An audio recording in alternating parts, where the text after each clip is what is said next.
लोक सेवा आयोग द्वारा आयोजित होने वाली प्रधान शिक्षक की परीक्षा को ले संचालित मैथ क्लासेज में आप सभी का तहे दिल से स्वागत है। मैं प्रमोद कुमार चौबे आप सभी को नमस्कार करता हूं और आज प्रधान शिक्षक परीक्षा के लिए एक मुख्य विषय जो है गणित, उसका एक अहम पार्ट है भिन्न एवं सरलीकरण। आज उसी चैप्टर को लेकर आए हैं। इस चैप्टर से लगभग अधिकांश प्रश्न रहते हैं कई एग्जाम में, जैसे रेलवे, बैंकिंग और बिहार लोक सेवा आयोग समेत अन्य परीक्षाओं में भिन्न और सरलीकरण से संबंधित काफ़ी सारे सवाल पूछे जाते हैं और ये सवाल आपके लिए काफ़ी अहम साबित होंगे। आज इसी सवाल को लेकर हम आए हैं और उम्मीद करते हैं कि आपको जो है पूरी तरह से समझाते कि इस तरह का अगर कोई सवाल पूछे तो आप उसे बना कर आएंगे और इस तरह के सवालों को हल करने में आपको किसी तरह की कोई परेशानी न हो, इसका हम भरपूर प्रयास करेंगे।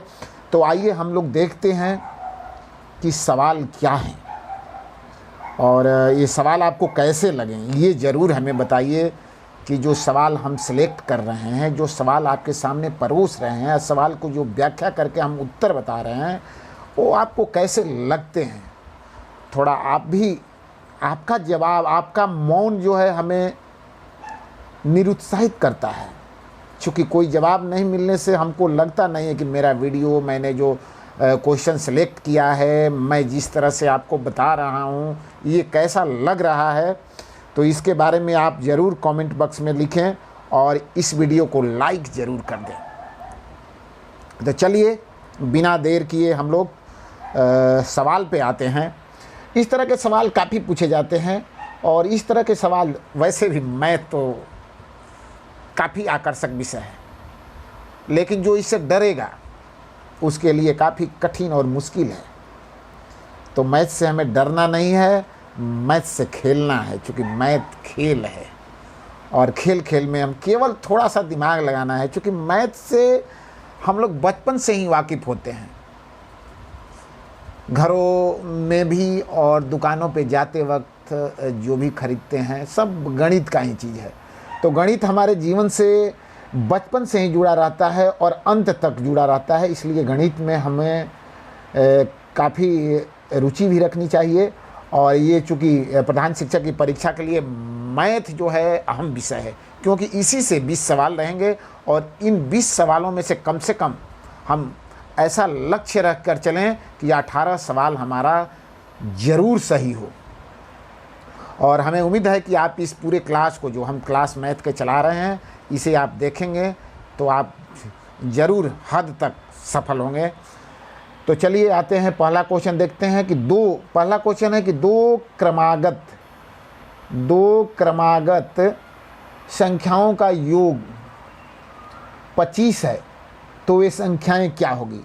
तो सबसे पहले देखिए, सबसे पहला चीज़ है कि इस तरह के क्वेश्चन में हम ऑप्शन पहले देखते हैं। देखिए, दो क्रमागत संख्याओं का योग 25, तो वे संख्याएं होगी।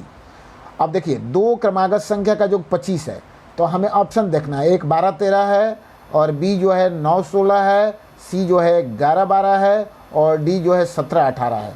तो 17-18 तो डी इसी तरह रिजेक्ट हो गया, ये क्रमागत संख्या है नहीं। और 9-16 यानी बी भी इसी तरह रिजेक्ट हो गया, ये दोनों तो होगा ही नहीं। अब हम चलते हैं ए और सी भी। तो सी को देखते हैं कि इसका इकाई का अंक, चूँकि 25 का इकाई का अंक 5 है, लेकिन सी के दोनों संख्या के इकाई के अंक जोड़ते हैं तो 3 हो रहा है, तो इसको भी रिजेक्ट कीजिए।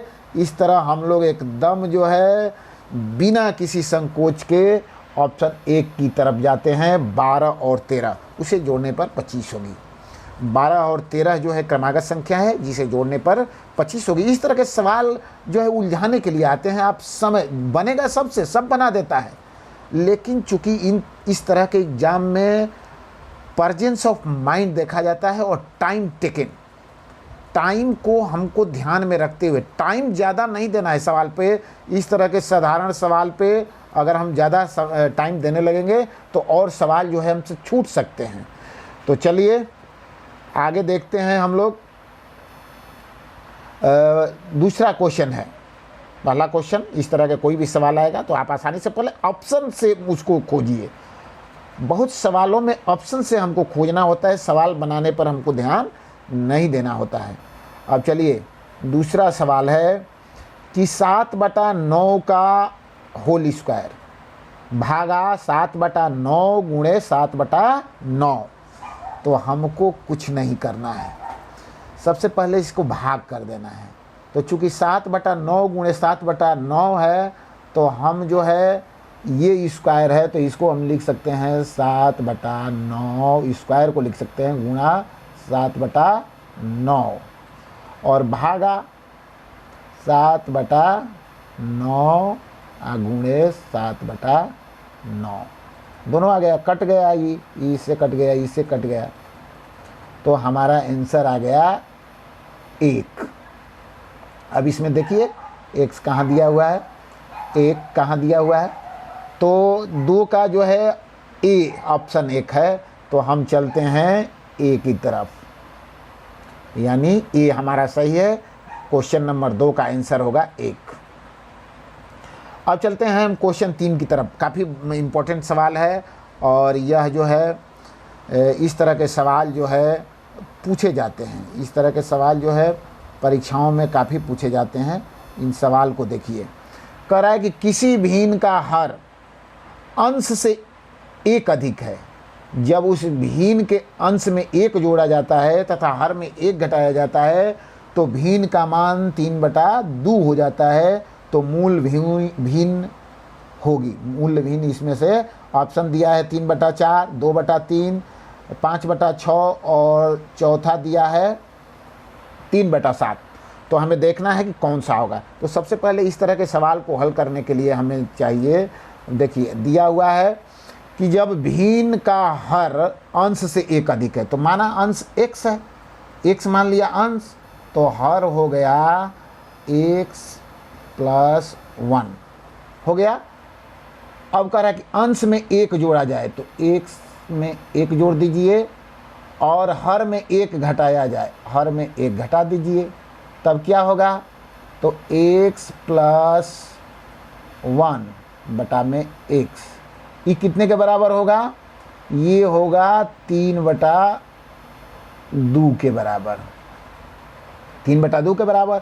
अब यहाँ क्रॉस मल्टीप्लिकेशन कर देंगे, तिर्यक छेदी गुणा, तो ये हो जाएगा 2x + 2, ये हो जाएगा 3x।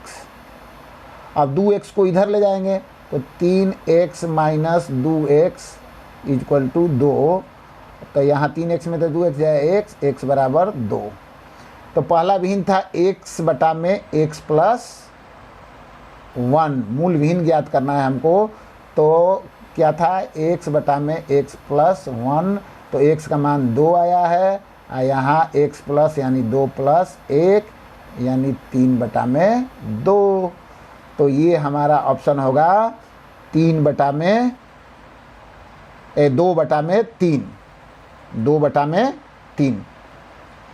2/3 हमारा आंसर बी, हम बी की तरफ जाएंगे। चलिए अब चौथे क्वेश्चन की तरफ बढ़ते हैं। चौथा क्वेश्चन है 1 सेकेंड 1 घंटा का कौन सा भिन्न है। 1 सेकेंड 1 घंटा, तो घंटा को 1 घंटे का कौन सा भिन्न है, तो इसको करेंगे 1 और घंटा को जब सेकेंड बनाएंगे तो 60 × 60 यानी 1/3600, 1/3600। ये हमारा डी ऑप्शन होगा, डी। चलिए हम चलते हैं डी ऑप्शन की तरफ, डी हमारा सही हो गया। अब 5वां क्वेश्चन देखते हैं। 5वां क्वेश्चन ये है, इसको दिया हुआ है। 5वें क्वेश्चन को हम ध्यान से देखें।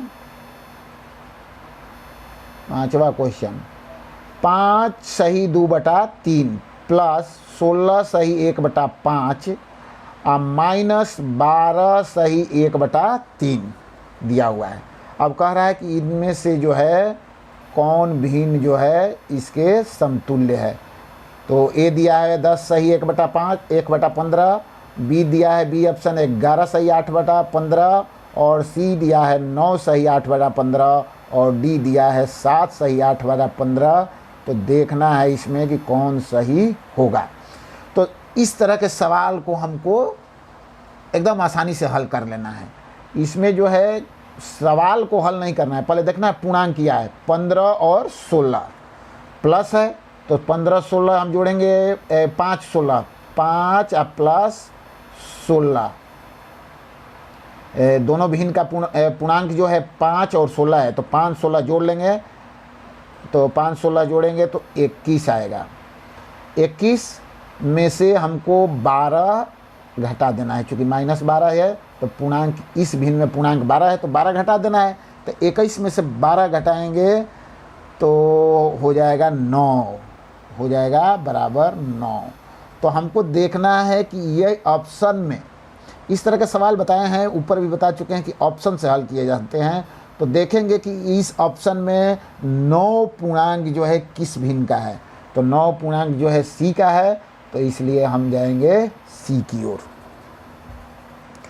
चलिए सी हो गया हमारा पांचवें क्वेश्चन का आंसर। 9 सही 8/15, 9 सही 8/15। अब हम चलते हैं 8वें क्वेश्चन की ओर। 8वां क्वेश्चन कहता है कि 4/7 में क्या जोड़ें कि योगफल 1 सही 1/14 प्राप्त हो जाए। तो इसमें क्या जोड़ना है। तो सबसे पहले इस तरह के सवाल को हमको देखने के लिए करना है कि 4/7 में कह रहा है कि क्या जोड़ें, यानी x जोड़ दें। x जोड़ देंगे तो ये कितने के बराबर हो जा रहा है। कह रहा है कि जब प्राप्त होता है 1 सही 1/14, 1 सही 1/14 इतने के बराबर होता है। तो x बराबर अगर लिखेंगे तो ये हो जाएगा, इसको तोड़ेंगे तो वो हो जाएगा 15/14 और ये जाएगा बराबर के इधर तो माइनस हो जाएगा 4/7। तब हो जाएगा बराबर, इसको एलसीएम लेंगे तो 14 और 15 - 8 तो ये हो जाएगा 7/14। कटा देंगे, 2 बार में कटेगा 1/2। इसका आंसर आ गया 1/2।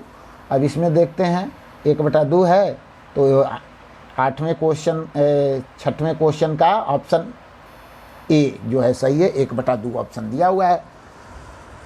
तो इस तरह के सवाल को हम जो है उतना समय नहीं, दनादन बनाएंगे। अब चूंकि x + x लिखना नहीं है, तुरंत क्या करेंगे, हमको ये जानते हैं प्रोसेस की किस तरह बनेगा, तुरंत करेंगे। इसको तोड़ लेंगे 15/14 माइनस 4/7 और घटा देंगे, तुरंत जो आंसर आएगा बराबर 1/2। हम 1/2 की तरफ चले जाएंगे।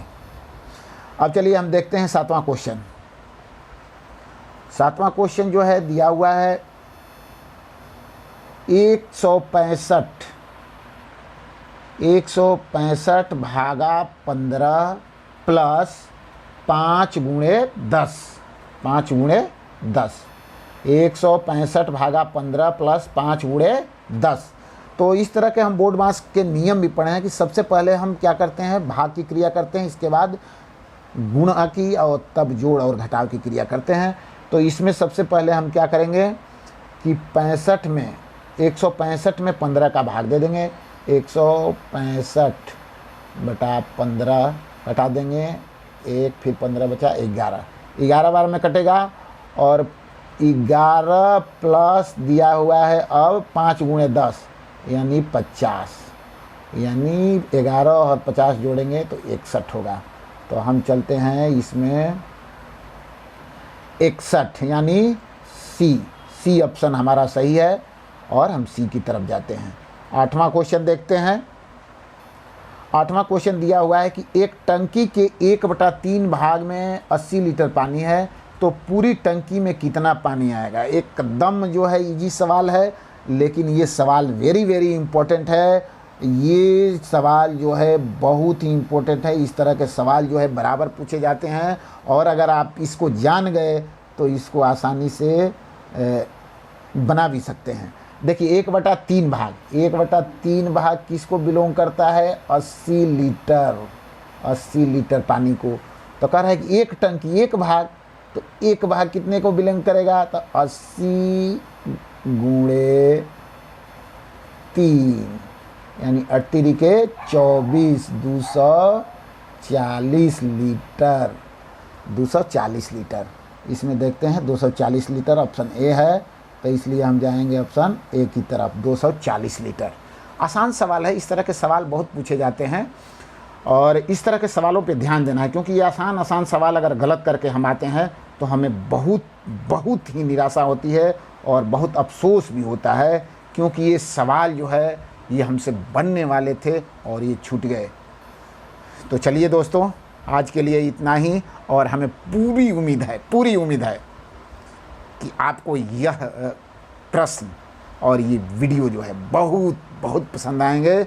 धन्यवाद। इसी तरह अपना प्यार और स्नेह बनाए रखिए। जय हिंद।